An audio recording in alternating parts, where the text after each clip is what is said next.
Boa tarde, pessoal, tudo bem? Então, hoje nós vamos falar sobre, outro sistema bem complexo, que é o último que eu costumo dizer, que é o nosso sistema nervoso, ou famoso sistema neurológico. Então, a gente começa a pensar, de que forma você é capaz de parar de respirar? Então a gente tem esse controle, porque eu decido, se eu quiser parar de, mexer o meu nariz para inspiração, eu faço esse controle, né? Agora, eu faço meu coração parar de bater? Isso já não, né? Ainda bem que não, porque nós temos aquelas células especializadas que trabalham, separado, são células especializadas lá do coração que fazem o movimento, do sistema do nosso sinusal para estimular, a condução elétrica no coração. Ainda bem que não, então a gente não tem essa decisão para fazer o coração parar de bater. Não temos controle sobre determinadas ações de nosso corpo. No entanto, esse controle existe e é executado basicamente pelo sistema nervoso. Então, essa questão de controlar o nosso coração, ainda bem que nós não controlamos, certo? Porque faz parte da função, independente das células do miocárdio, ok? Agora, se eu decidir, parar de respirar ou querer levantar a minha perna ou sair correndo, é uma decisão que nós fazemos. É que parece que é uma coisa tão rápida, tão imediata, mas é o nosso sistema nervoso que vai comandar nosso sistema esquelético, sistema muscular, para gente realizar essas ações, de caminhar, de pegar algo, ok? Então, quais são as principais funções do nosso sistema nervoso ou sistema neurológico? Primeiro, o mais importante, é controlar a maioria das funções do corpo. Então, qualquer questão de concurso, que faça controle de funções, é o sistema nervoso, o sistema neurológico. Mediante controle de contrações de músculos, músculos lisos de órgãos internos, por exemplo, o estômago para liberar mais ácido clorídrico durante a digestão de alimentos. Então, quando a gente mastiga, nosso almoço, ao mesmo tempo o nosso estômago, ele é estimulado, ele estimula por vários movimentos, o cérebro a liberar mais ácido clorídrico lá pelas glândulas, existentes no estômago. Então, o sistema nervoso ele participa de várias funções orgânicas. Ele também reúne e processa informações do ambiente a partir do sistema nervoso periférico, porque nós sentimos sensações pelos nossos órgãos dos sentidos. Então, resumidamente, o nosso tato, a gente encosta a mão numa chapa quente, Nosso sistema nervoso periférico. Então, nós temos inervação nas pontas dos dedos que vai transmitir essa sensação de quente, processar no meu cérebro e volta a informação para que eu possa, através dos meus músculos, retirar a mão da chapa quente. Organizar respostas reflexas e outras respostas comportamentais.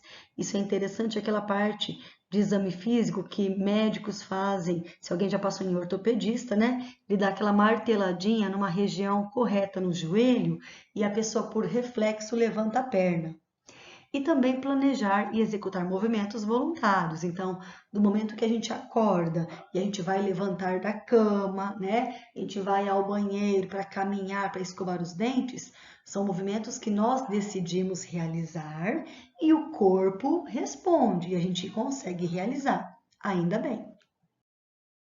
E aí, da parte da anatomia, mesmo do sistema nervoso, quais são as células, responsáveis por essa transmissão de impulso nervoso?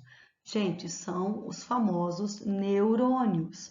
Por isso que quando a gente vai num especialista, num médico especialista em sistema nervoso, em sistema neurológico, nós buscamos um neurologista, ok? Então, neurônios são células responsáveis por receber informação e transmitir estímulos do meio interno do nosso organismo, como exemplo o estômago, lembra?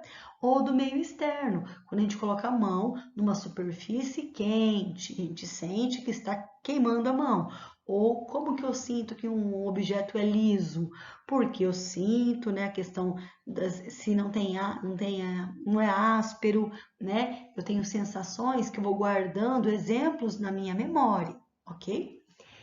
Então, e como que esses neurônios funcionam? Eles são células que uma vai falando com a outra, realmente, uma faz o contato, né, direto, os neurônios eles chegam a se encostar.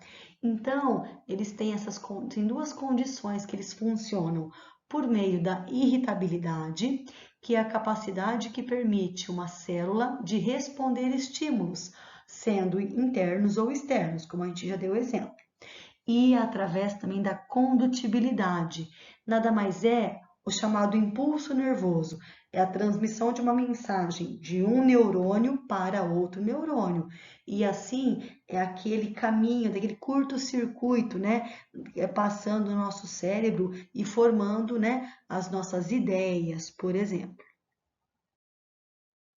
E aqui a gente já vai explicar, né, quais são as partes constituintes do neurônio. Então, o neurônio, né, é um tecido nervoso constituído por células nucleadas especiais, denominadas neurônios, com longos prolongamentos capazes de captar estímulos exteriores, como calor, frio e dor. Então, eles possuem três componentes na sua anatomia. Possuem os dendritos, então vou passar a canetinha para ficar mais fácil. Os dendritos são prolongamentos numerosos cuja função então é receber esses estímulos do ambiente, de células epiteliais, por exemplo, do sensorial, que é da nossa mão, né?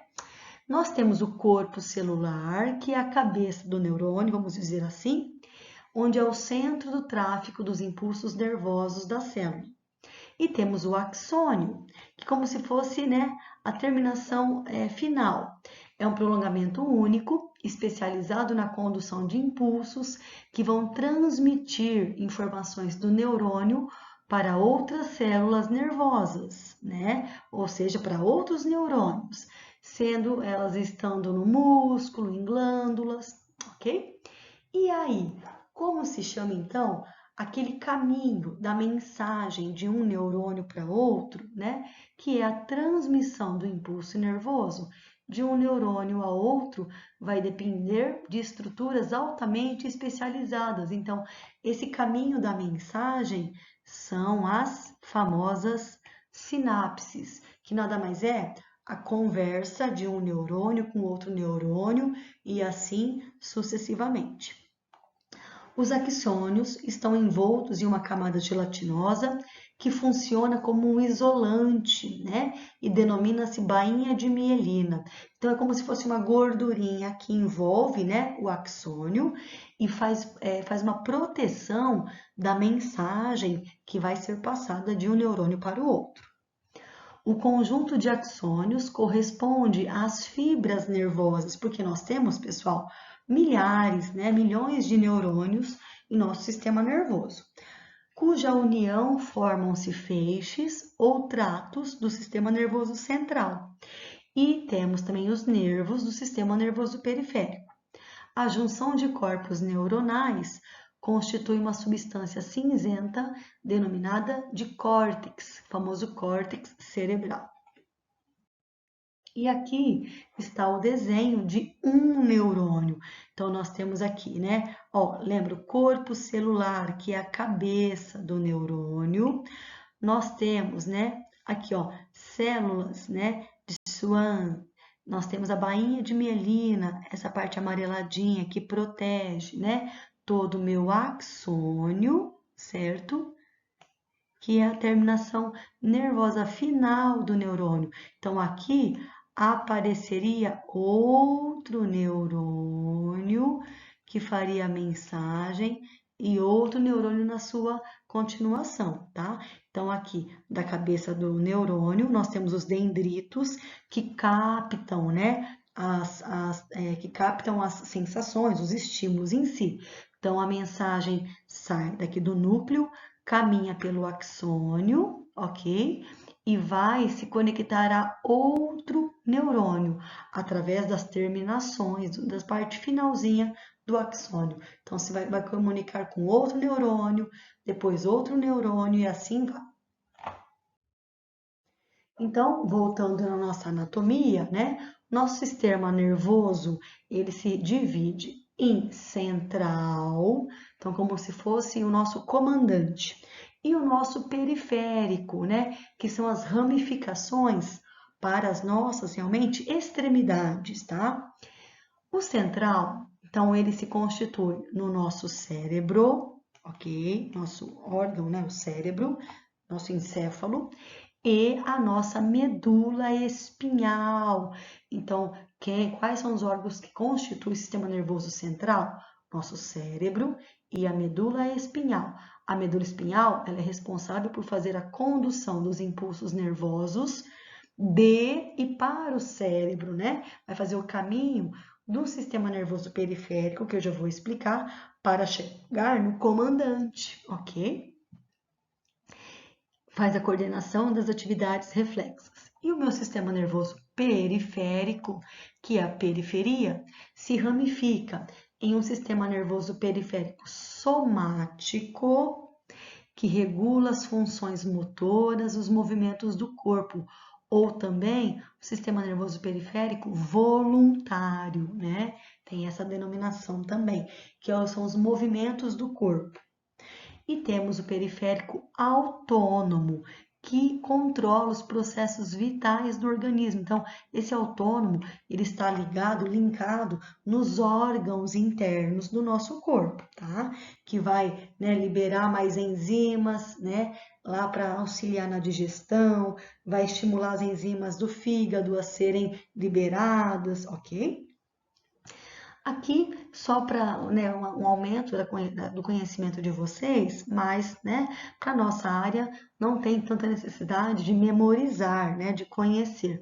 O nosso encéfalo, né, dentro da nossa caixa craniana, o nosso cérebro, ele se divide, né, em cérebro, que se ramifica numa região chamada telencéfalo e diencéfalo, e temos a região do nosso tronco encefálico, onde faz parte o mesencéfalo, uma região chamada ponte e uma outra região chamada bulbo, que nós vamos explicar, né, as importantes funções vitais dessas regiões. Então, só para finalizar, nosso sistema nervoso central, então nosso comandante, quem faz parte? O nosso encéfalo ou cérebro e a nossa medula espinhal. Ponto. Do nosso sistema nervoso periférico fazem parte, né, os nossos nervos, gânglios e terminações nervosas, que vão, né, estar ligadas ou aos nossos órgãos, as funções vitais, que é o autônomo, ou as terminações nervosas que estarão ligadas, né, aos nossos membros superiores ou inferiores, para nos dar os movimentos, ok? Então, o nosso sistema nervoso central, ele é muito importante. Vocês viram, né, como é importante as funções de controle de todas as funções vitais do nosso corpo, né? Exceto do coração, porque a gente lembra que a gente não tem a decisão de fazer o coração parar de bater, por exemplo, né, por um movimento de pensar. Então, o sistema nervoso central está protegido por um arcabouço ósseo, né, nossa calota craniana. O encéfalo, ele é a porção mais superior e ele está encerrado dentro do crânio. E também o sistema nervoso central está dentro da medula, né? Está sendo protegida, né? Que a medula ela é mais inferior, ela é alongada e cilíndrica, ficando dentro da coluna vertebral. Então, a medula espinhal, ela é protegida pela coluna vertebral, que é, né, o arcabouço ósseo, né, as nossas vértebras, ok? Os nervos cranianos e espinhais vão então emergir dos forames ósseos, então vão sair das vértebras, né, e fazer as terminações nervosas. Aí, daí em diante, já passa a ser o quê? O sistema nervoso periférico, ok? é responsável por interpretar os estímulos e gerar comandos, né? O sistema nervoso central. Então, aqui são as visões, né, da região da anatomia do nosso cérebro, né? Então, se divide no diencéfalo, né? Umas divisões a mais para vocês entenderem. Tem a região do tálamo, hipotálamo. Então, o nosso sistema nervoso central, ele é subdividido em várias regiões, né? Porque para a gente entender que cada tipo de acidente, a pessoa perdeu o movimento de uma perna, ou deixou de ter outro movimento, perdeu a fala, cada região do nosso cérebro, pessoal, pertence, né, a uma função, tá? O tronco encefálico, então olha que interessante que a gente comentou, né? Se divide em mesencéfalo, ponte e a região do bulbo. Nós temos também outro órgão, aqui a parte, né, abaixo do cérebro, que é o cerebelo, e descendo a região do bulbo, já inicia a nossa medula espinhal, né? Que também faz parte do sistema nervoso central, ok? Que ela é protegida pela coluna vertebral. Então, todos esses órgãos são formados por uma substância cinzenta e uma substância branca. A substância cinzenta produz e recebe estímulos nervosos, enquanto a branca é responsável pela transmissão dos estímulos nervosos do sistema nervoso para os órgãos e vice-versa, ok?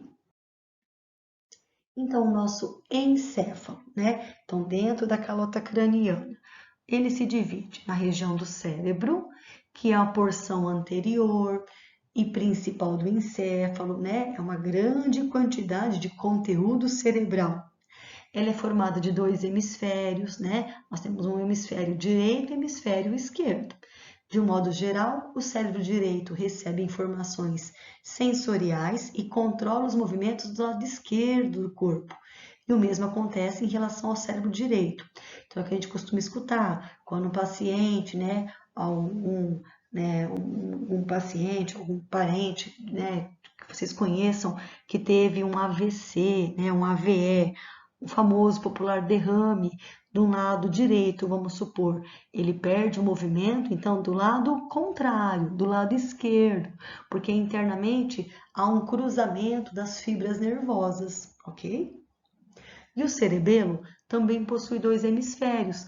Ó, eu falo que o cerebelo parece um mini cérebro, né? Ele está aqui, ó, na parte de baixo, né? Na nossa região da nuca, por exemplo, ok? Está relacionado primariamente com a motricidade, então, né, a força, a motricidade, a força muscular, né, possuindo extensas conexões com o cérebro e a medula, estão todos ligados. Ao contrário do cérebro, cada hemisfério está mais relacionado com o mesmo lado do corpo. Então, se tiver alguma alteração do lado direito do cerebelo, então o lado afetado será o lado direito, será o mesmo lado, ok? E o tronco cerebral trata-se de uma haste, então é um tronco realmente, não, um tronco de uma árvore. Trata-se de uma haste em que o cérebro e o cerebelo se apoiam. Possui uma complexa rede de neurônios que em parte servem de estações de retransmissão, né? Então, realmente é um tronco que vai passar as informações lá do sistema nervoso periférico e vai levar para o meu comandante, para o cérebro. Lembram disso? Do cérebro para o cerebelo e medula e vice-versa. É constituído, então, do mesencéfalo, da ponte e da região do nosso bulbo. E, por fim, a medula espinhal, né? Ela é funcionalmente, então, um conduíte. Ela é uma estrutura longa, né? Um fio, vamos dizer assim, né? Cheio de passagem de informações. Um conduíte de informações que se originam da pele, de articulações, dos músculos, porque ele que faz a medula, que vai fazer a transmissão, né, o caminho das informações das extremidades, né, braços e pernas, para o nosso comandante, ok? Então, se originam da pele, nossa sensação, nossas sensações, articulações e dos músculos, para o cérebro e vice-versa. Na medula estão situados circuitos básicos de integração dos nossos sentidos, né? E também a função motora, que vão se ramificar para, né, a nossa parte dos músculos, ok? Denominados arcos reflexos. Então, para cada região da nossa, né, coluna vertebral, internamente tem a nossa medula espinhal. Então, a medula espinhal, ela está acondicionada, passando aqui, ó, esse é um fiozinho que está passando dentro das vértebras, ok? Por quê? Uma visualização agora da parte da anatomia da vértebra. Tem um orifício, as vértebras possuem um orifício, né? E é onde passa, então, a nossa medula espinhal, tá? Que faz parte do nosso sistema nervoso central, ok?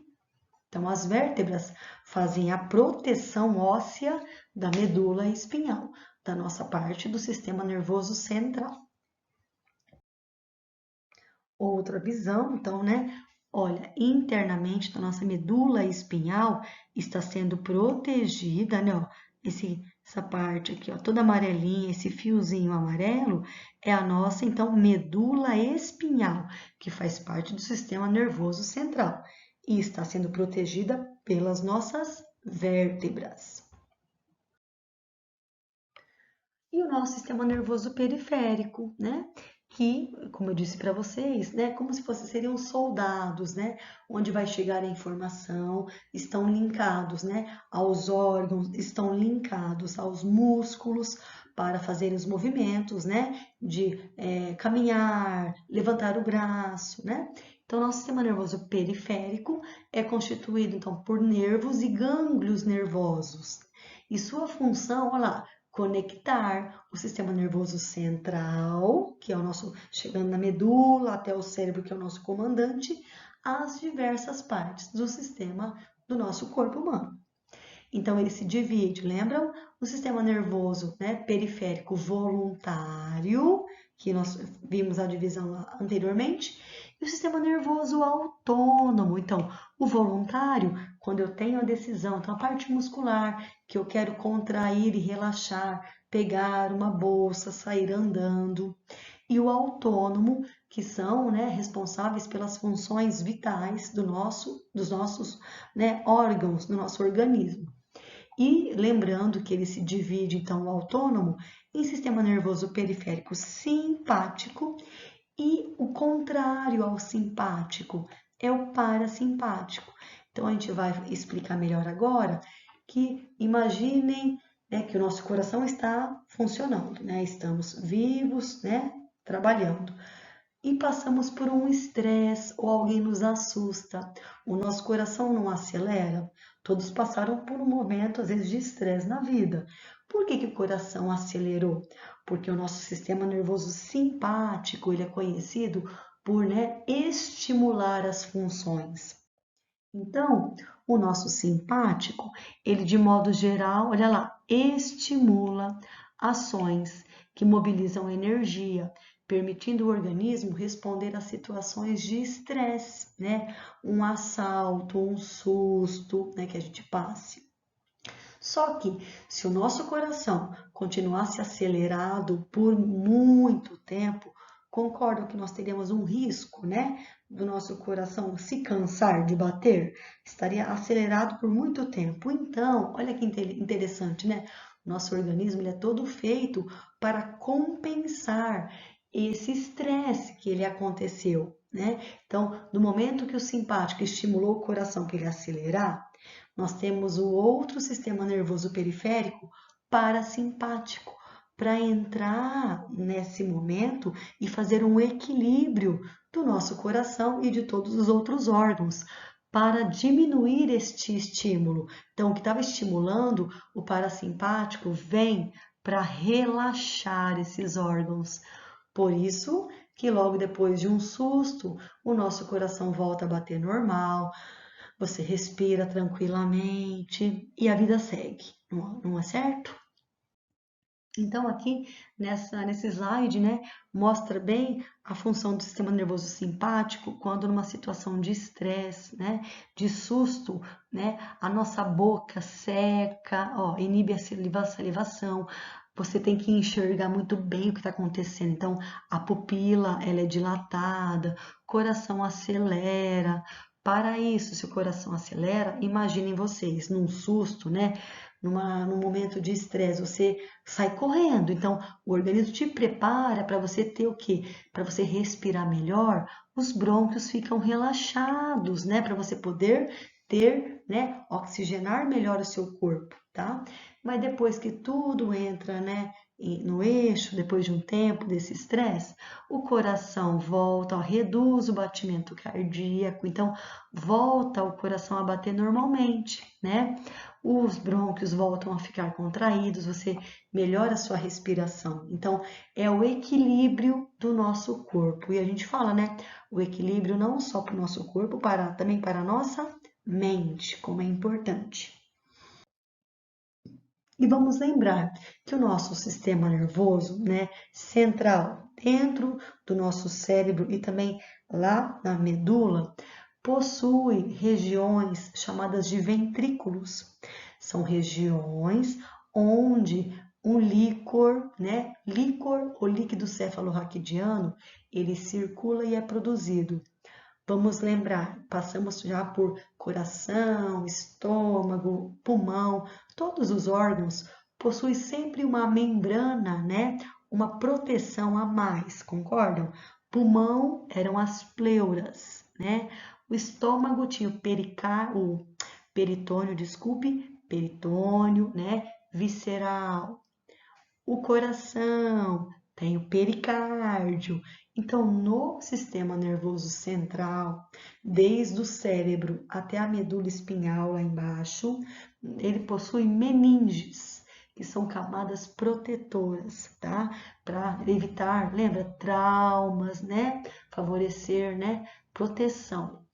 Então, nós temos 3 meninges, porque vocês viram que, né, a função maior, né, é controlar toda a função do nosso corpo. Então, nosso sistema nervoso central tem que ser protegido por alguma coisa a mais, né? Então, além do esqueleto em si, o crânio e nossa coluna vertebral, nós temos as meninges, e elas são 3.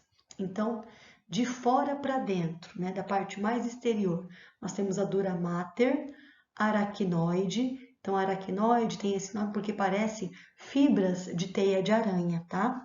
E a pia mater. A pia mater é aquela membrana mais interna. Então, observação. No espaço subaracnoide, o que é esse espaço subaracnoide? É entre a aracnoide e a pia mater.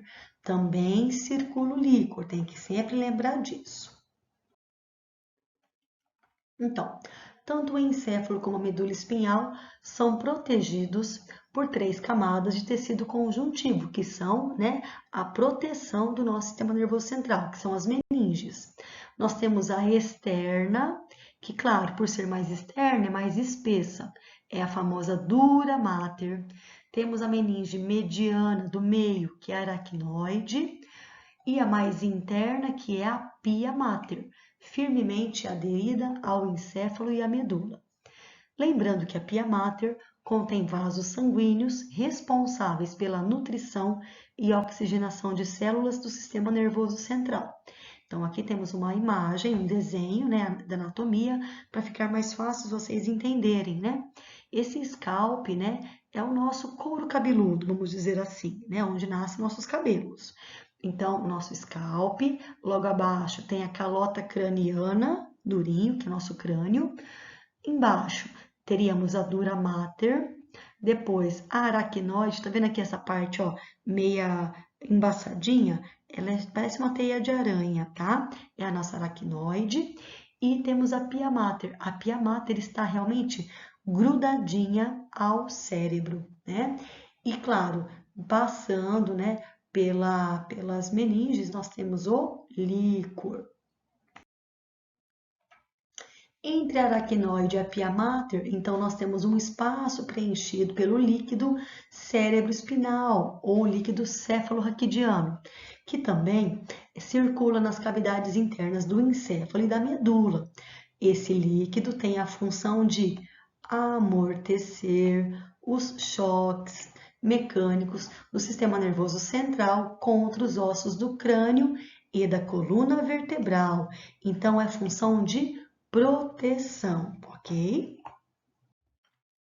Outra imagem para vocês entenderem.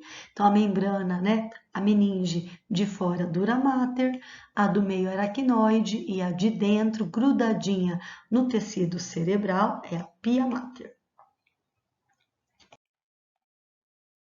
Outra imagem, né? Aqui do caso de um cérebro anatômico realmente, né? Dá para se ver que a dura mater é uma membrana mais rígida, né? Mais durinha. E nós temos aqui a aracnoide sendo puxada por esse aparelho aqui, né? Metálico. Dá para ver que ele tem vários fiapinhos, então parecido com teia de aranha. Então, retomando, o nosso sistema nervoso central possui a substância branca e, né, substância cinzenta. Então, a branca, reunião de fibras nervosas, e a cinzenta seriam os corpos neuronais. No encéfalo, a periferia é cinzenta, no centro ela é branca. Na medula, a periferia já é branca e no centro é cinzenta. Tem essa troca, né, das cores, ok? Nossa medula espinhal, né? Detalhes da medula espinhal. Ela é uma massa cilíndrica, né, de tecido nervoso, situada no interior do canal vertebral até o nível de L2. É um canal central da medula espinhal, nele também circula o líquido, que também tem aquela função de proteger, ok?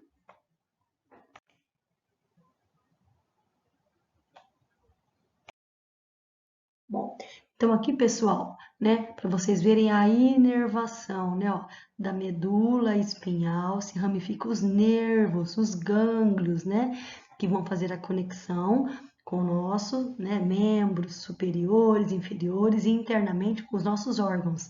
Então, né, aqui o sistema nervoso central, medula, volta e vai. E aqui o sistema nervoso periférico, quando se ramifica, perfeito? Então, o sistema nervoso periférico são terminações nervosas, estruturas especializadas na captação de estímulos físicos e químicos. São os gânglios, né? Reuniões de corpos celulares fora do sistema nervoso central, porque agora é periférico.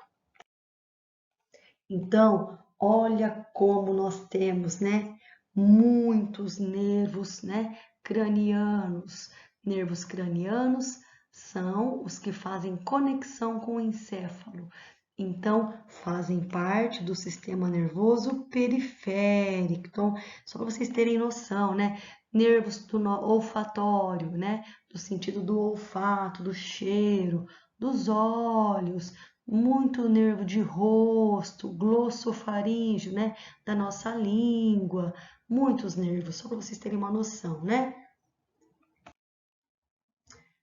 E nós temos, é claro, que como o sistema nervoso periférico sai, né, da medula espinhal, ok? Então, eles têm concordância com a quantidade, né, das vértebras. Então, nós temos nervos espinhais, né? Quantos nós temos? Nós temos 31 pares.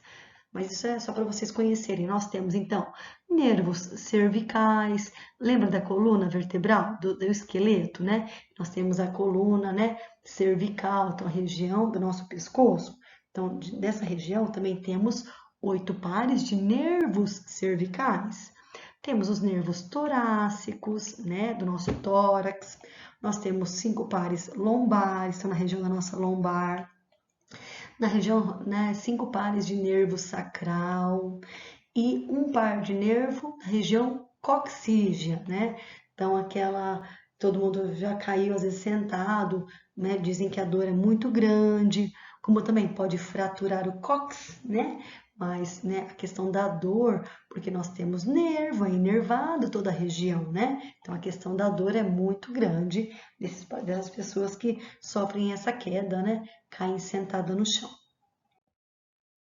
E finalizando, pessoal, né, para vocês entenderem o que eu tentei falar durante a aula, quando nós, aquele exercício do reflexo que o médico pega o martelinho e ele manda, né, faz bate, né, no joelho do paciente com uma pressão, nada muito alta, mas manda uma informação, né, através das terminações nervosas, vai caminhar, ó, corpo celular do neurônio sensorial. Então, olha a setinha, capta aquela sensação que o martelo bateu, caminha a informação, chegou lá nas terminações nervosas, né? Corpo celular do neurônio sensorial. Chegou lá no meu comandante, ok? Substância cinzenta, faz a conexão, ok? A medula espinhal também, claro que vai fazer parte disso, que é o cérebro, né? A medula espinhal, e vai devolver, ok? Né? A informação em vermelho, que é o neurônio motor. Então, a gente capta com o neurônio sensorial em azul, manda a mensagem até o meu cérebro, até o sistema nervoso central, vai decodificar a mensagem e vai traduzir no movimento que a perna faz, que o joelho, né, a perna se levanta. Como que se levanta? Através do neurônio motor, que vai ligar nas fibras musculares da minha perna, né, da minha coxa, né? Então vai fazer o que? Um estímulo, a perna vai ser jogada para frente, tudo bem? Outro movimento, né? Outro desenho para vocês entenderem, né? Aqui o músculo, então a fibra sensorial, você sente a sensação, manda a informação, né? Ó, fibra sensorial, substância branca, passou pelo gânglio, né? Gânglio, a medula, chegou lá, passou, medula espinhal, vai subir informação para o meu comandante, lá no meu cérebro, processa a informação, ok? E aí devolve a informação através das fibras musculares, fibra motora, e a pessoa levanta o joelho. Aqui são para a gente, depois de uma aula tão, né, pesadinha assim, né, para a gente entender melhor, né, que são visões, né, como se diz, para a gente estimular nosso sistema nervoso, né? Ilusão de ótica, muitos falam, né? Você observar aí através da sua apostila, fica mais difícil, mas na aula, você piscar várias vezes, né? Você sente até um pouco de tontura, porque a imagem parece que se move, né? São ilusões de ótica. Como que tudo isso processa em cada um tem uma sensação, né? Passar outro slide. Aqui, né, essa imagem que saiu uma revista bem, que assim, cada pedacinho do nosso cérebro é responsável por uma função, né, de emoção, visão, paladar, tudo, né, como nosso cérebro é muito importante. Que é outra ilusão de ótica para vocês piscarem, né, parece que as bolinhas pretas elas se mexem ou não. Aqui também, pedi para vocês piscarem várias vezes assim, ó. Olhar, olhar, olhar, olhar, nossa, parece que está se movimentando. Sim, né? Ninguém está com problema, realmente parece que a imagem está se mexendo. E tá interessante, essa imagem, ela traduz como se nós, né, fôssemos, o nosso tamanho fosse condizente com o número de terminações nervosas que a gente tem distribuída pelo corpo.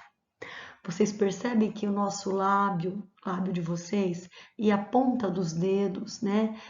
A gente tem muita sensibilidade? Sim ou não? Sim. Então aqui, como nós seríamos, né, de acordo com o número de terminações nervosas? Quando eu falo para vocês beliscarem o cotovelo de vocês, né, a pessoa mexe o cotovelo, belisca-se o cotovelo, demora para doer. Por quê? Né? Nesta região nós temos menos sensibilidade, tá? Isso é natural. Então, na região das pontas dos dedos, né, tanto do pé como da mão, e nosso lábio e a nossa língua, nós seríamos nesse formato se fosse condizente com o número, né, da nossa sensibilidade. E aqui outra imagem para vocês entenderem, né? Nós seríamos bem desproporcionais. Ok por hoje, um beijo a todos, até mais.